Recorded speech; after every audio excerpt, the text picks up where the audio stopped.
সিং চিঠি লিখলেন।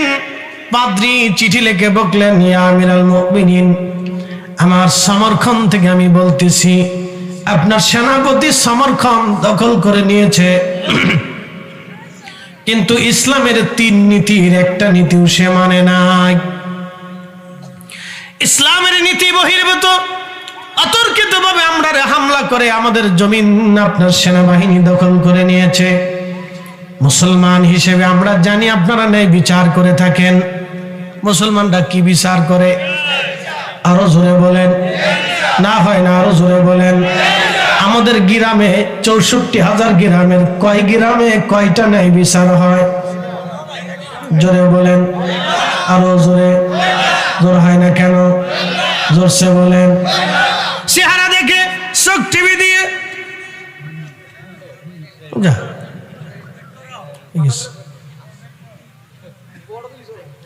বলেন, ভূমিকম্প মাঝে মধ্যে লাড়া দেয় না?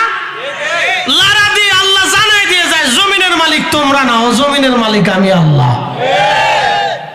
বেশি চিন্তা করেন না, যে কোনো সময় কবরে চলে যেতে হবে।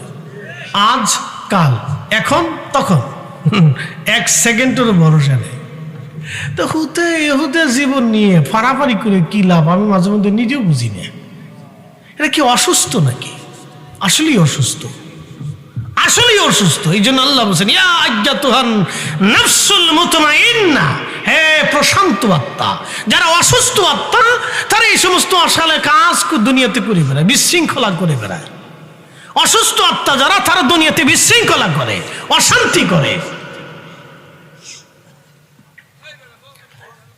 প্রিয় ভাই আমার, ভালো করে শোনায়, আমার সেনাপতি চিঠি নিয়ে গেলেন মধ্যমানের বার্তাবাহক। মুসলমানদের রাজধানী তখন সিরিয়ার দামেস্ক।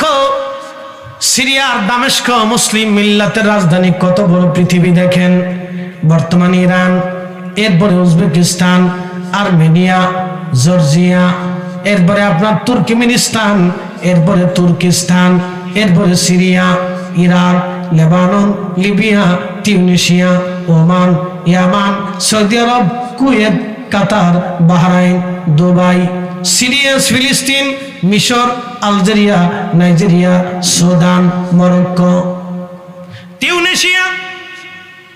বলেন কত বড় পৃথিবী, কত বড় মুসলিম সাম্রাজ্যের খলিফা। ভালো করে বুঝেন, রাজধানী সিরিয়ার দামেস্ক। তো বার্তাবাহক মনে করছে বিরাট মসজিদ দেখছে, আলিশান প্রাসাদের মতো মসজিদ দেখে বলতেছে, এটা কি তোমাদের খলিফার রাজ দরবার নাকি? না, এটা আমাদের আল্লাহর ঘর মসজিদ, খলিফা এখানে নামাজ পড়ে। তো চিন্তা করলো, হেতে যদি এখানে নামাজ পড়ে তাহলে তার রাজ দরবার কত বড় হবে।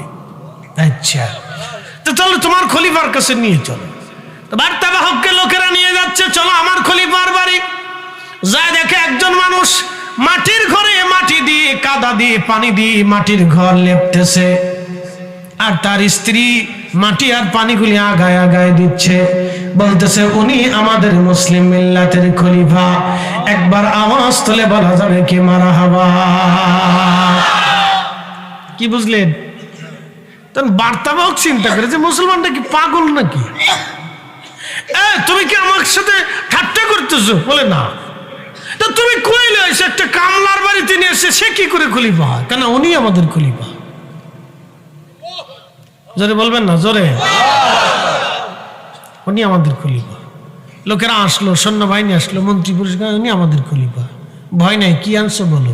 বলে বার্তা নিয়ে আসছি সমরকন্দ থেকে, আমি একটা জরুরি বার্তা এনেছি। আমাদের পাদ্রী ধর্মযাজক এই বার্তাটা দিয়েছে। খলিফাতুল মুসলিমিন চিঠিখানা পড়লেন। চিঠিখানা পড়ে চিঠির অপর, তখন তো চামড়া দিয়ে, কাপড় দিয়ে চিঠি লেখা হতো।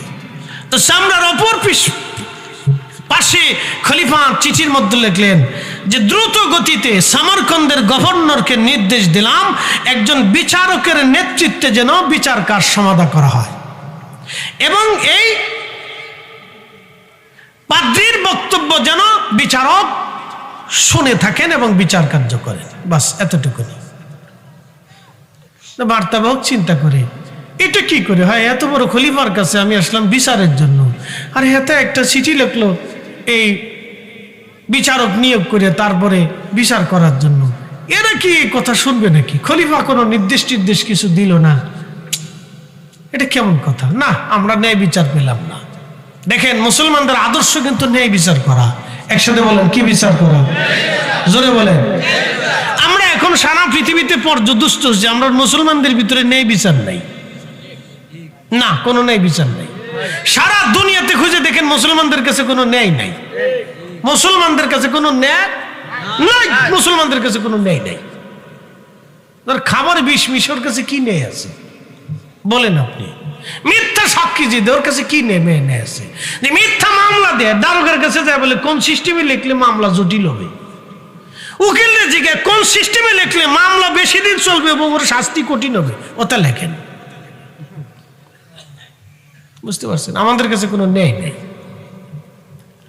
ভালো করে শুনে যাবেন। খলিফাতুল মুসলিমিন চিঠি এখানে দিয়ে বললেন, যান আপনি গভর্নরের কাছে পৌঁছায় দেন। বার্তাবাহক চিঠি নিয়ে গেলেন, হাতে দিলেন, পাদ্রির হাতে দিয়ে বলেন, পাদ্রি, খলিফা এই নির্দেশনা দিয়েছেন। পাদ্রি উত্তরখানা দেখার পরে পাদ্রির মন ভেঙে গেল। ভাবছিলাম মুসলিম মিল্লাতের খলিফা বিরাট বড় খলিফা, ইনসাফওয়ালা হবে। যদি ইনসাফই তার মধ্যে না থাকে তাহলে সেটা কেমন করে হয়? আচ্ছা আপনারা বলেন তো ইসরায়েল ফিলিস্তিনের মুসলমানদেরকে নির্বিচারে মেরেছিল। পৃথিবীর মোড়ল ছিল 2-3টা দেশ। একটা মোড়লের নাম হচ্ছে আমেরিকা, আর একটা মোড়লের নাম হচ্ছে রাশিয়া, আর একটা মোড়লের নাম হচ্ছে চীন। পৃথিবীর সব মোড়লদের একটা নেতৃত্ব আছে, এই নেতৃত্বের নাম হচ্ছে জাতিসংঘ। বলেন, এত হাজার হাজার নিরপরাধ মানুষ মারা গেল, এই নিরপরাধ মানুষের বিচার কি আজও পর্যন্ত হয়েছে? তাহলে সারা দুনিয়াতে ন্যায় নেই, নেই নেই।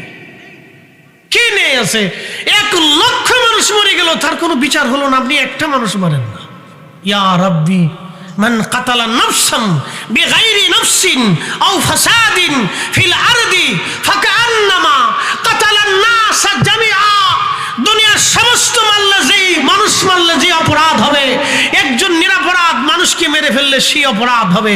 একজন নিরপরাধ মানুষকে মেরে ফেললে যে অপরাধ হবে, তাম দুনিয়ার সমস্ত মানব জাতিকে মেরে ফেললে সে অপরাধ হবে। আপনি বুঝেন তো? এইরকম লক্ষ নিরপরাধ মানুষকে মারার পরেও কোনো বিচার হয় নাই। এই আসতে বলবেন না, জোরে বলে।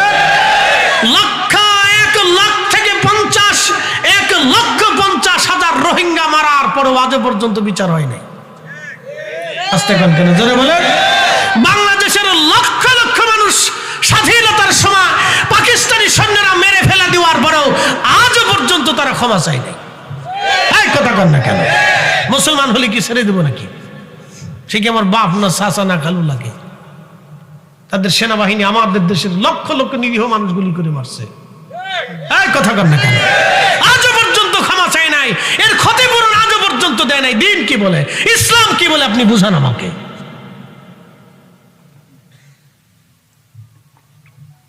তাদের উচিত ছিল ক্ষমা চাওয়া, যে আমাদের ভুল হয়েছে, আপনাদের ক্ষতিপূরণ আমরা দিয়ে দেব। নিরীহ মানুষগুলি মারা গেছে, আমরা ক্ষতিপূরণ দিয়ে দেব। আজও পর্যন্ত ক্ষমাও চাই নাই, ভুল স্বীকার করে নাই। প্রিয় হাজিরিন, ভালো করে শুনে যাবেন। খলিফাতুল মুসলিমিনের চিঠি পাওয়ার পরে সেই দিন বার্তাবাহক চিন্তা করলো, হায় হায়, ন্যায় বিচার বুঝি পেলাম না। পাদ্রী যিনি ছিলেন তিনি ভাবলেন ন্যায় বিচার হলো না, কিন্তু চিঠিখানা নিয়ে দিলেন গভর্নরের হাতে। গভর্নর চিঠিখানা পড়ার পরে দেরি করলেন না, একজন বিচারক নিয়োগ করলেন। বিচারক নিয়োগ করার পরে খুব দ্রুত গতিতে, বাংলাদেশের মতো ডেট পড়বে তা না। 6 মাস পরে ডেট পড়ছে, 6 মাসের সিস্টেম নেই। যেদিন ভোট বসেছে বিচারক নিয়োগ দিয়েছে, তার পরের দিনই তলব হয়ে গেছে, পরের দিনই, কোনো দেরি টেরি নেই। বিচারক ডাক দিলেন, সেনাপতিকে ডাকলেন, বাদীকে ডাকলেন, 2 জনকে ডাকলেন আদালতে। হাজার হাজার মানুষ উপস্থিত, নেতৃবৃন্দ, সেনাবাহিনীর অফিসাররা উপস্থিত আছেন। সুদীজন গভর্নর থেকে শুরু করে সুদীজনরা উপস্থিত, সব ধর্ম বর্ণের মানুষরা উপস্থিত। দেখি আজকে ঐতিহাসিক ভাবে মুসলমানরা কি বিচার করে, আমরা দেখব। মুসলিম খলিফার চিঠি পাওয়ার পরে বিচারক সেনা প্রধানকে জিজ্ঞেস করলেন, আপনি কি অতর্কিত হামলা করে এই দেশ দখল করেছেন? সেনা প্রধান বললেন, হ্যাঁ, আমি অতর্কিত হামলা করে এই দেশ দখল করেছি। বলে, কারণ কি, কেন করেছেন? বলে, যুদ্ধ তো একটা মাত্র ধোঁকা, যুদ্ধ তো কৌশল, আমি সময় দিলে যুদ্ধে জিততে পারতাম না, এই জন্য সময় দিলে আমরা তাদের সাথে যুদ্ধ করতে পারতাম না, অথবা যুদ্ধ জয় দেরি হতো, আমাদের ক্ষতি বেশি হতো, এই জন্য অতর্কিত হামলা করে জমিন আমরা দখল করেছি। তখন কাজী জিজ্ঞেস করলেন, হে সেনা প্রধান, আল্লাহ মুসলমানদের কি কি বিজয় দিয়েছে, ধোঁকার কারণে না ইনসাফের কারণে? সেনা প্রধান বললেন, ইনসাফের কারণে মুসলমানদের আল্লাহ বিজয় দিয়েছে। বলে, ইনসাফের জন্য যদি আল্লাহ আমাদেরকে পাঠায়, তাহলে আপনি কেন ধোঁকা দিয়েছেন? এই ধোঁকা হবে না। আপনার সৈন্যবাহিনী নিয়ে সন্ধ্যা লাগার আগে আপনি সৈন্যবাহিনী নিয়ে সমরকন্দ থেকে আপনারা বিদায় হয়ে যাবেন। একবার জোরে বলা যাবে কি আল্লাহু আকবার? পাদ্রী চিন্তা করে, কি ব্যাপার, একজন বিচারকের রায়ে এত বড় সেনাবাহিনী বিজয় ছেড়ে দিয়ে চলে যাবে, তা কি হয় নাকি? এরা কি বলতেছে? তারা বিশ্বাসই করতে পারতেছে না, জানি এটা হতেই পারে। ঠিক আদালত নির্দেশনা দেওয়ার সাথেই কোনো দেরি হবে না। সেনাপ্রধান ঘোষণা দিলেন, আদালত নির্দেশনা দিয়েছেন, আদালতের রায় হয়েছে, বিচারের রায় হয়েছে, আমাদেরকে জমিন ছেড়ে চলে যেতে হবে। তাহলে আসো, এক্ষুনি সন্ধ্যা লাগার আগে সেনাবাহিনীর অস্ত্র শস্ত্র যার যা আছে সবকিছু নিয়ে সমরকন্দ ছেড়ে আমরা চলে যেতে হবে। সেনাবাহিনীর সমস্ত সদস্যরা অস্ত্র শস্ত্র মালসানা যুদ্ধ সামগ্রী যার যা ছিল সবকিছু নিয়ে রেডি হয়ে তারা রওনা হয়ে যাচ্ছে। সূর্য ডুবার আগে চলে যেতে হবে। সেনা প্রধান সবার শেষে বের হবেন। সূর্য আকাশে লালিমা ধারণ করেছেন। সৈন্যবাহিনী যেতে যেতে যেতে যেতে সামান্য বিগ্রেড আছে। তখন পাদ্রী চিন্তা করলেন, এত বড় ভদ্র এবং ইনসাফওয়ালা জাতি জমিন থেকে চলে গেলে এই জমিনে কোনোদিন সুখ হবে না। এদের মতো ইনসাফওয়ালা জাতি যদি আমাদের মাঝে থাকে, তাহলে আমাদের দেশ সোনার দেশ হয়ে যাবে। একবার জোরে বলা যাবে কি মারহাবা? আপনারা ইটালি যান কে? কে বাংলাদেশের টাকা নাই? বাংলাদেশের টাকা নাই। বাংলাদেশে যদি টাকা না থাকলো, তাহলে এক একজনে এই 1 লক্ষ কোটি টাকার মালিক কিভাবে হয়? 50,000 কোটি টাকার মালিক, 80,000 কোটি টাকার মালিক, 70,000 কোটি টাকার মালিক, 2 লক্ষ কোটি টাকার মালিক, 2 লক্ষ কোটি। তারা যদি সারা জীবনও ওই টাকা দিয়ে কবর দেওয়া হয়, তো কবর শেষ হয়ে যাবে, তো টাকা শেষ হবে না। একজনের হাতে এত 100,000 কোটি টাকার মালিক, বাকিরা কি আঙ্গুল চুষবে? আপনি বুঝে যান, বাকিরা কি আঙ্গুল চুষবে? না খেয়ে মরবে, ভিক্ষা করবে। এর অর্থ হচ্ছে আমাদের দেশের দুর্নীতির কারণে আমাদের অর্থ ব্যবস্থা একবারে সাম্যের ভিতরে নাই। আমাদের অর্থ ব্যবস্থা পুঁজিবাদের ভিতরে পঞ্চীভূত হয়ে গেছে। কথা কন না কেন? শুধু দুর্নীতির কারণে। মুসলমানের আদালত দেখেন, পাদ্রী চিন্তা করতেছে, এই জাতিকে যদি আমাদের জমিন থেকে তাড়ায় দেই, তাহলে আমরা আর এত বড় ইনসাফ ওয়ালা জাতি পাবো না। তাহলে মুসলমানদের বিজয় শুধু তলোয়ারে হয়েছিল না, ইনসাফে হয়েছিল? ইনসাফে হয়েছিল। মুসলমানদের শুধু তলোয়ারের বিচারে বিজয় হয় নাই, তো ইনসাফে হয়েছিল। ইনসাফে হয়েছিল, আপনি বুঝে যান। পাদ্রী দাঁড়িয়ে গেলেন সেনা প্রধানের সামনে, আমরা আপনাদেরকে যেতে দেব না। সমস্ত সমরকন্দবাসী দাঁড়ায় গেল, আমরা আপনাদেরকে যেতে দেব না। আমাদের আর বোঝার বাকি নাই, ছোট্ট আদালতের রায়ে আপনি এত বড় বিজয় ছেড়ে দিয়ে সেনাবাহিনী নিয়ে চলে যান। আপনাদের মতো ভদ্র, আপনাদের মতো ইনসাফওয়ালা জাতি দুনিয়াতে নাই। ও সেনা প্রধান, আমরা আর দেরি করব না, আপনাদের সাথে কালেমা পড়ে আমরা মুসলমান হয়ে যাব।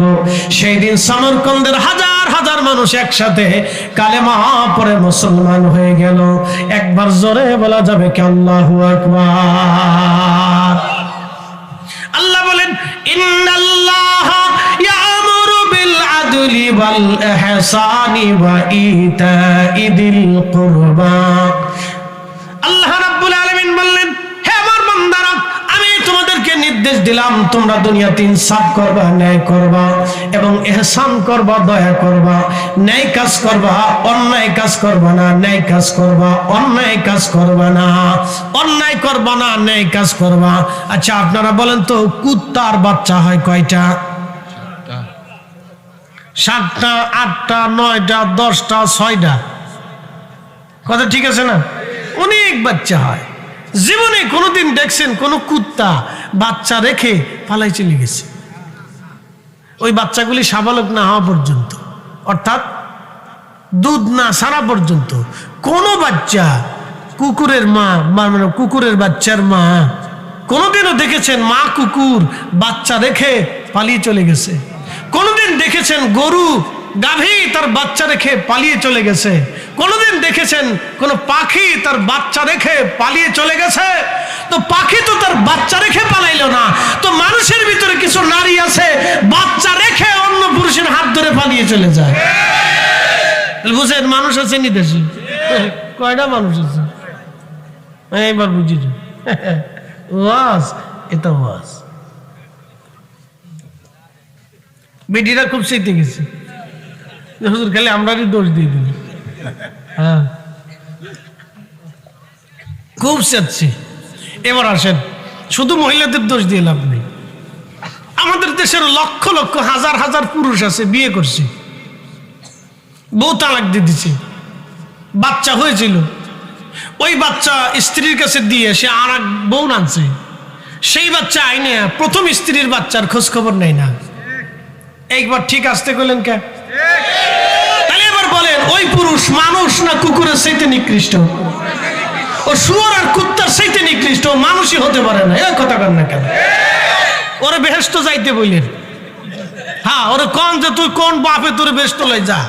ফরজি হিসাব কইছে, কোন বাপে তোরে বেহেশত লইব যা, দেখ চেষ্টা করে পারিস কিনা।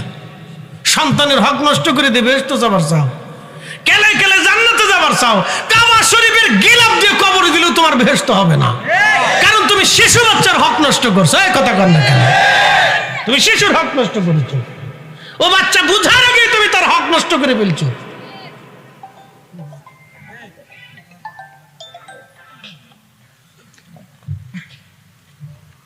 ওয়াজ যে কি করবো আমি মাঝে মধ্যে চিন্তা করে পাইনি, যে কোনটা ওয়াজ করলে আপনারা বুঝবেন না। কষ্ট হইতেছে আপনাদের? রাগ করে ফেলছেন আপনারা? এটা হকের কথা, এগুলো শুনতে হবে, জানতে হবে, বুঝতে হবে। কথা ঠিক আছে কিনা? আমরা আল্লাহর কাছে যাব না? যাবেন না? কে কে আতচা করেন?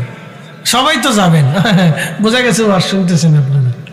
যাবেন তো সবাই আল্লাহর কাছে, তো কি নিয়ে যাবেন? কদ্দুর মুড়ি, চানাচুর, চিড়ে, বাদাম, লটপটি চটপটি, সিঙ্গাপুর বুড়ি, এগুলো নিয়ে যাওয়ার সুযোগ আছে? বগুড়ার দই, আচ্ছা মনে বগুড়ার দই আর নাটোরের কাঁচগোল্লা, এগুলি নেওয়া যাওয়ার কোন সুযোগ টুযোগ নাই ভাই আমার। নিয়ে যেতে হবে আমল, নিয়ে যেতে হবে ঈমান, বুঝে যাওয়াটা জরুরি। আল্লাহ আমাদেরকে কবুল করুন। আওয়াজ তুলে জোরে বলেন আমিন। লা ইলাহা ইল্লাল্লাহ, জোরে লা ইলাহা ইল্লাল্লাহ, লা ইলাহা ইল্লাল্লাহ। জবান খোলে আল্লাহ আল্লাহ আল্লাহ আল্লাহ আল্লাহ আল্লাহ আল্লাহ আল্লাহ আল্লাহ আল্লাহ আল্লাহ আল্লাহ আল্লাহ। আল্লাহ তোমার লীলা খেলা কেউ বোঝে কেউ বোঝে না। আল্লাহ তোমার লীলা খেলা কেউ বোঝে কেউ বোঝে না। কাউকে রাখো গাছ তহলা,